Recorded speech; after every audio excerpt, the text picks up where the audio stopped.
settlement with the ACLU, the city of Colorado Springs admits its debtor prison practices were unfair. And now the city will pay more than $100,000. As KRDO News Channel 13's Eric Fink explains, people living on the streets hope this starts a new era of fairness.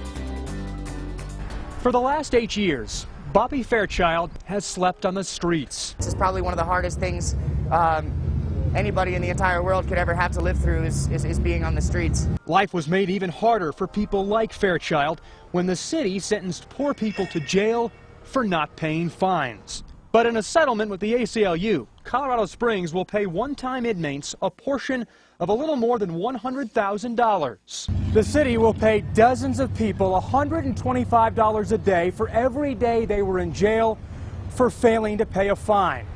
The city and the ACLU agreed to keep the names of those individuals confidential.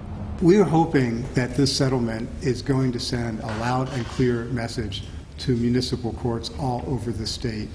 You need to be taking a close look at your practices, especially how your practices affect the rights of the poor and homeless folks. Folks like Fairchild, who argue the city unfairly targeted the poor. Just now in 2016, they're just now starting to pay people.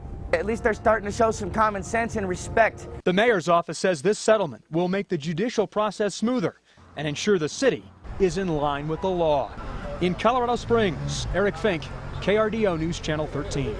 Thanks, Eric. And a Colorado House bill passed this session requires jailed defendants who are too poor to bond out to have an attorney with them at their first court appearance. It only needs the governor's signature to become law.